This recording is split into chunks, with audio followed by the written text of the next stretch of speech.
guys, my name is Leah Fabella, and in this video, you will be learning about the applications of derivatives. Derivatives are learned in differential calculus. But first, let's define what a derivative is and what is differential calculus. Differential calculus deals with the study of the rates at which quantities change. It is one of the principal areas of calculus, while derivative is the instantaneous rate of change of a function.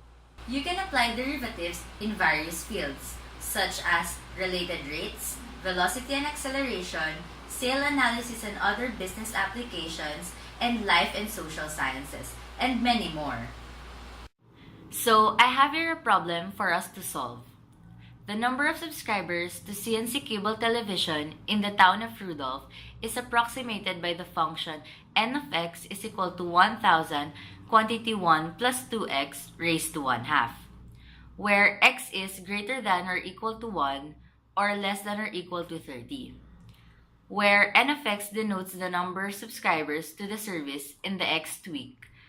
Calculate n of 12 and find the rate of increase in the number of subscribers at the end of the 12th week. First step is to identify the given.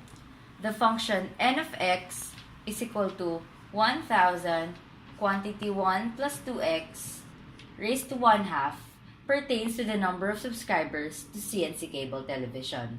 So let's set aside this function for a while. Second step is to identify what we are solving for. Based on the problem, we need to calculate n of 12 and find the rate of increase in the number of subscribers at the end of the 12th week. So let's solve for n of 12 first. N of 12 will be substituted in the x variable here in the original function. And this will give us 1,000 quantity 1 plus 2 multiplied by 12 raised to 1/2. And this will give us 1,000 times 25 raised to 1/2. And the exponent of 25, 1/2, can also be written as the square root of 25. And this will give us square root of 25 times 1,000. And the square root of 25 is equal to 5. So you will multiply 5 to 1,000, which will give us n of 12 is equal to 5,000. Now, we're going to solve for the rate of increase in the number of subscribers at the end of the 12th week. So, we need the original function, which is n of x is equal to 1,000 quantity 1 plus 2x raised to 1/2.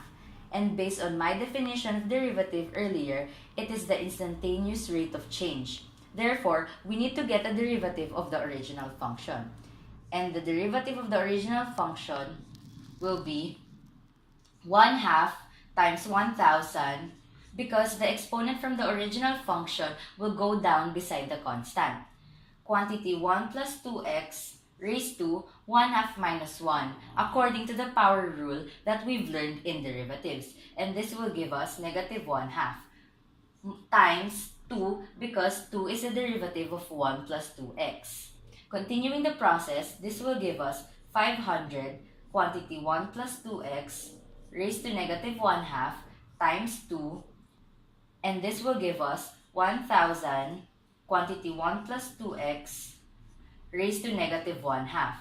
To avoid the negative exponent, we can write it down as 1,000 over square root of 1 plus 2x. Therefore, this is now the derivative of the original function.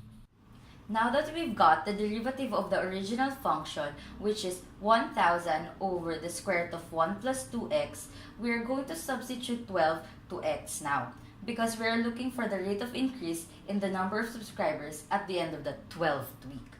So, n prime of 12 is equal to 1,000 over the square root of 1 plus 2 times 12 is equal to 1,000 over the square root of 25 is equal to 1,000 over 5, and this will give us 200, which means that 200 will be added per week in the number of subscribers from the 13th week onwards. To check our answer, we are going back to the original equation, which is 1000 quantity 1 plus 2x raised to 1 half. And I also wrote down what we've solved earlier. N of 12 is equal to 5,000. Since the rate of increase starts from the 13th week onwards, we are going to solve for n of 13 and n of 14. And we are expecting that the answer will give us a difference of approximately 200. So n of 13 is equal to 1000 quantity 1 plus 2 multiplied by 13 raised to 1 half, and this will give us 5,196. And n of 14 is equal to 1000 quantity 1 plus 2 times 14 raised to 1 half, and this will give us 5,385. And the difference of these 3 weeks, is approximately 200. So thank you for viewing, and I hope that you've learned from my tutorial.